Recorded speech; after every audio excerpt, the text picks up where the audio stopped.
Hi everyone, Christian Ponte here with the Tanooki, and I'm here with Jeron, producer and creative director of the Legend of Zelda Symphony of the Goddesses 25th anniversary concert. So thank you for giving us your time today. Yeah, actually can we back up a little bit, because people kind of get the two concerts confused. So last October, we had the 25th anniversary Symphony, and then that was just a 3-concert run that was exclusive to Tokyo, Los Angeles, and London.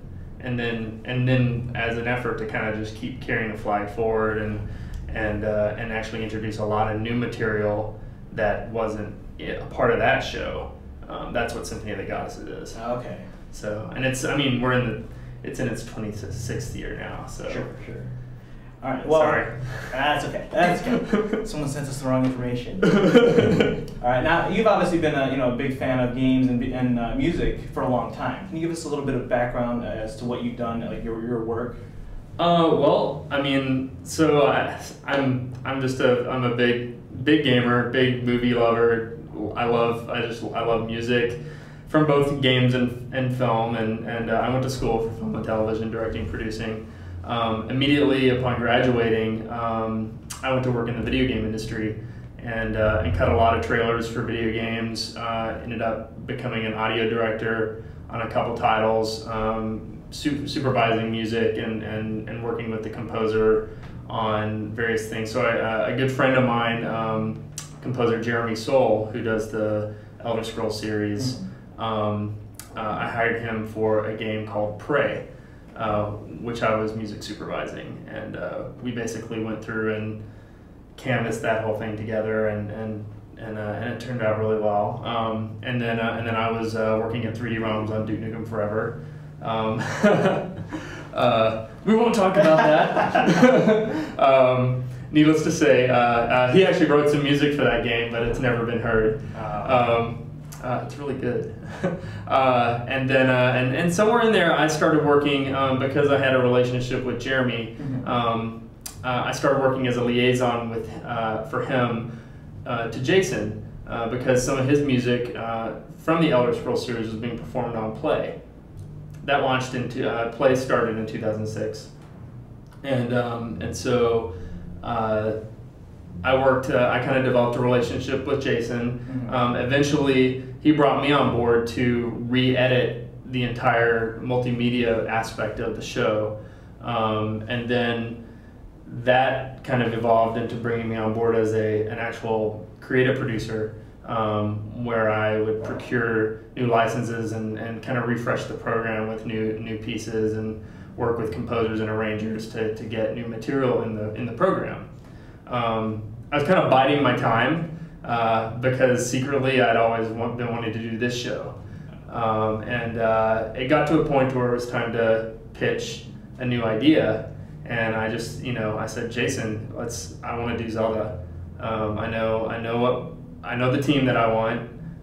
The idea's there. I just got to put it down on paper. Let's take it to Nintendo and do it. And, the rest is kind of history. Now, what would you say is your major instrument?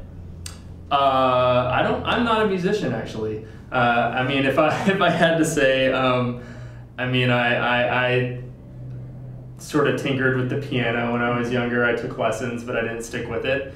But I've always had a great, deep appreciation for music and an understanding of it. I mean, a lot of my friends are just musicians. I just kind of hang in those circles, and I know how to talk the lingo, and being a storyteller and a filmmaker, I come at it from an emotional standpoint and a story standpoint.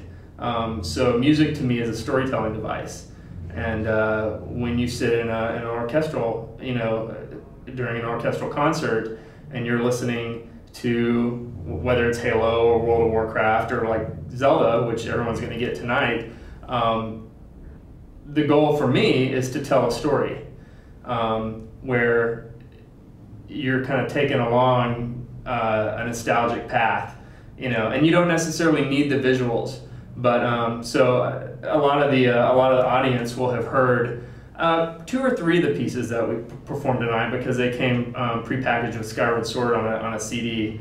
that we also produced for Nintendo. But the thing they don't get with that is the visuals that are married to it.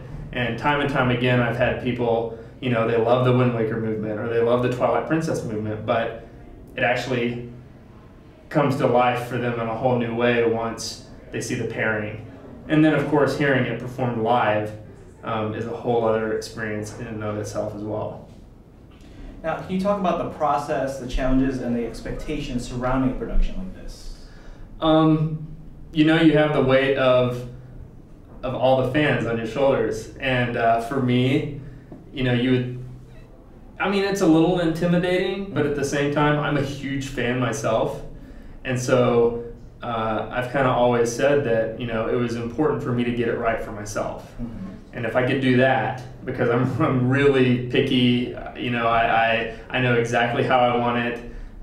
You know, I love the Zelda games through and through. I know their stories. I know every nook and cranny. I know, you know, I appreciate the way the music works with the story and adds depth to it. And so being able to retell the story through its music, you know, that expectation for myself is already quite high. So if I could get it right for myself, and then Chad Sider, our music director, when he sat down to arrange it, you know, we sort of had a high bar for ourselves. And so our first goal was to meet that. And then we figured if we could, you know, it's got to go to Nintendo. Eímear Noone and Koji Kondo had to basically sign off on everything. So if we could meet our own expectation and then get it to the point where we were happy and pleased with it, and then present it to those guys, and they signed off, you know, that kind of gave us the confidence to move forward and feel like we had something special for the fans. So how involved has Nintendo actually been during this whole process? Oh, very involved, very involved. It's been one of the great pleasures and privileges of my career thus far, is getting to work with those guys. Of course, they're all the way in Japan, so there's not a lot of interaction in the same room, but there's a lot of exchanging of ideas, and you know, they want to see that. I mean, they've basically entrusted one of their flagship franchises to us, arguably one of the, you know, their most important. If it's not Mario, it's Zelda, and they've entrusted that to us. You know, a Zelda concert hadn't happened before, and I mean, I think there's a reason for that. I think that no one had brought them an idea that really clicked, and so, you know, you know, it's just been a really interesting and really cool process to get to bounce our ideas, and it's almost sort of like a trial by fire, because I get to sort of prove my mettle as a Zelda fan, and either I come out victorious or I go home crying. I haven't gotten home crying yet, fortunately. So it's been a lot of fun. Now, what makes Zelda music so special, and what would you say are your personal favorites? You know, Zelda music is really special because, well, you know, Koji Kondo is a king of melody. If there's anything that he's just a complete master at, it's coming up with memorable melodies, and that's really the key. That's really the key to all of the Zelda music. I mean, Mario, or, you know, anything else that he's been a part of. And, you know, now he kind of sits at the top and has a team that works for him, and he guides, you know, a team of composers to sort of work with his vision and, you know, take it to the next level. And you know, that's gone from being just looping melodies like in the first game or in Link to the Past to more storytelling kind of music that you'll find in Wind Waker or Twilight Princess or Skyward Sword. They kind of operate more as film scores, which in some ways it makes it easier to translate that into the format that we have, and in others it's easier and sometimes more fun to go back to like A Link to the Past and do that, because it's not as spelled out. Right. We know the story and we know the context of the melodies, but at the end of the day, there's only like 25 minutes of music in A Link to the Past, total.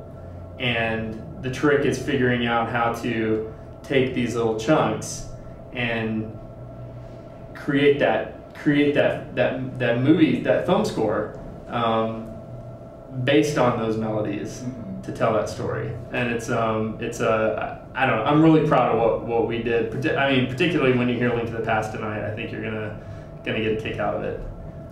Now you've got a few more concerts left for this year. What makes this show different, and what would you say to the fans that haven't bought their tickets yet? What can they expect to see? You can't buy tickets to this show because it's sold out. We're really excited about that. Being at the historic Chicago Theater, it's really, really a tremendous honor and privilege. Not just for us, but I mean, to have Zelda here for the fans is just really special. I mean, have you been in the hall? Not yet. It is gorgeous. And so, I mean, really just, you're coming in to experience something, something special and magical. And if you love Zelda, if you love music in general, if you've never even seen an orchestra on stage, come out, because there's going to be something that you can take away, and I guarantee you'll walk away with a new appreciation. Well, Jeron, thank you very much for your time. Thank you. Thank you.